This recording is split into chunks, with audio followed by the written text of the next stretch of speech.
Good morning and welcome to Hardin Life Live.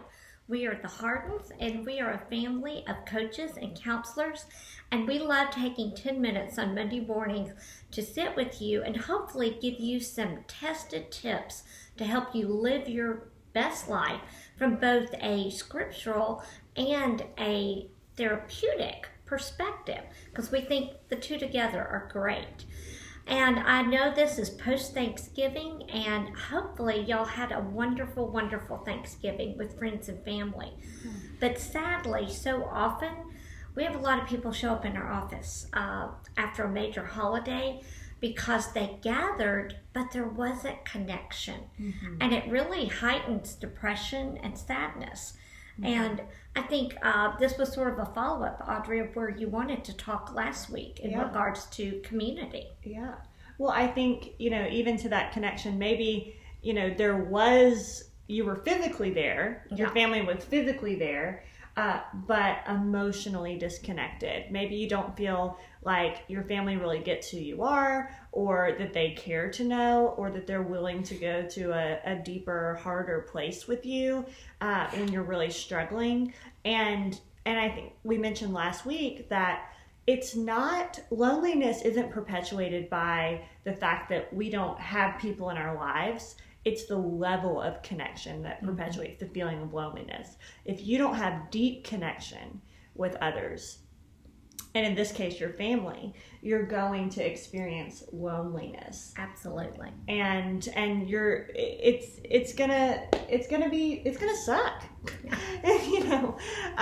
But I love, if you haven't read Brene Brown, I know a lot of even men in Dad's ministry read some of her books, but this quote, she's a researcher. For those of you who don't know, she researches people and relationships, and this is what she's discovered, is that a deep sense of love and belonging is an irreducible need of all women, men, and children. We are biologically, cognitively, physically, and spiritually wired to love, to be loved, and to belong. So when those needs are not met, she says that we don't function as we were meant to. Oh, I believe that. She says that we break, we fall apart, we hurt others, we numb, and we even get sick. And so just that alone speaks to the level of connection that we are hardwired by our Creator to experience. And so hopefully that validates you when you're not feeling that. There is going to be a sense of emptiness. Well, certainly all pain is relational pain. All healing is relational. There is no healing unless we are connected. And this idea of living in community is what God intended us to have. And when we're with family and that connection is not there, it is confusing at best, and it can actually be so disruptive to our lives when we are expecting to be able to connect. We're expecting to have that acceptance, expecting to have that loneliness swallowed up, and then we come out of family times confused and disconnected. Yeah. It's very hard. Yeah. And you're probably dreading Christmas if that was your experience. Oh, absolutely. Yeah. Well, I think, the challenge for us all is how do we then get community if we don't have it in our family? And, as much as we may be willing, everybody's in their own place. How do we actually create and cultivate that? Yeah. Because I'm really motivated, in my own life, even on days I don't feel like it. I think of Hebrews 10, 24 and 25, that not to forsake the assembling together with others, because that is where we get built up and we grow. So the catch is, how do we find community if we don't automatically have it? Right. Well, and I think that that's pretty hard, because we get a little bit stumped, especially during a pandemic, where am I going to go meet new people, or how am I going to, everyone has a different comfort level with the virus. And so for those of you who are asking those questions, I think the best strategy is actually to create it yourself. It's like, instead of looking for where it's going to start, you initiate it.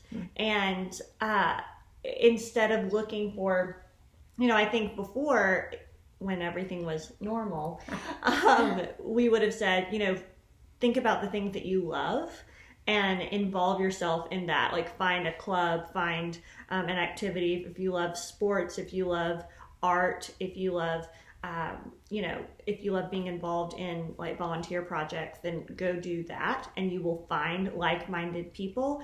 But when you don't have that, I would encourage you to begin to have people over, have them in your backyard, have them, in smaller numbers, but start. And I think that's, Dad, you always were so good about encouraging us here, is that it doesn't have to be a ton of people to keep you from feeling lonely. Again, it's the depth of connection. Mm-hmm. So how do we even,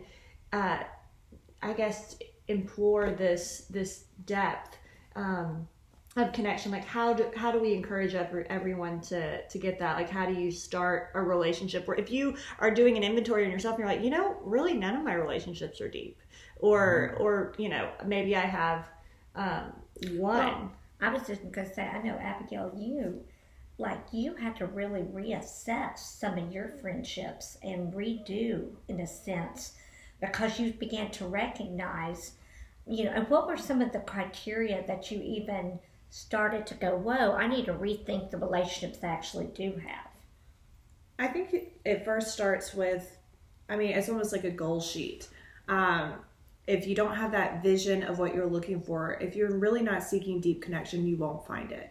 So I had to come to the point of realizing how much I needed deep connection, and that was going to force me to be deep, and that I needed to be willing to be very vulnerable. That is something that I think is easier said than done.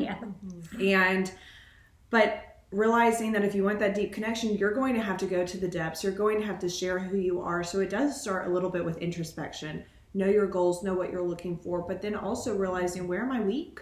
Where am I weak? Maybe I need somebody to help bring me out of my shell more. Maybe I do need somebody to challenge me more. Maybe I do need somebody to think creatively about activities instead of like always drinking the wine. Because that's not meaningful connection. You might share more than you normally would, but that's not real vulnerability. So for me, it's, who do I want to surround myself with that's going to encourage me to be a better person, who's going to encourage me to reach my goals, who wants to even hear about my goals, so that's something, a good listener. And am I being that to somebody else? Am I really listening? And am I really challenging? Am I seeing their potential and inviting them to go there? It's so cool. Yeah, we don't feel intimacy and closeness until our needs are being met. And oftentimes we're not even aware of what our needs are. But we certainly have need for connection. And when we begin to acknowledge that that is a need, then we begin to pursue. And Scripture says we have not because we ask not. And so it requires initiative, being aware of what we need, and then moving out and finding those safe places, those safe people to engage in our relational needs. Well, and how do we get aware of our needs, Dad? Well, the way we get aware of our need is through our pain. Is that when we're hurting, when we're in pain, when we feel a lack of need, that alerts us that there's something missing. And what we're talking about is that our need is relational, always relational. Versus personifying it in, I need a better job, I need a better this, and if I had all that, I'd be fine. It's like, no, what you're saying is the need is relational. Yeah. Well, and I think, if I can add on, that just like needing that acceptance through another. And because sometimes we have a hard time accepting ourselves, sometimes we don't want to show our cards on the table, and yet we need that encouragement and that safety to do so. Mm-hmm. Absolutely. Well, thank you so much for sitting with us. Go to our website, www.hardinlife.com. Check out the blog. You can learn some more tips on how to create community, how to know yourself so that they then can know you, and really create the antidote to loneliness and the life that you want. So we hope to sit with you again next week. Thanks so much. Bye, guys. Have a good week.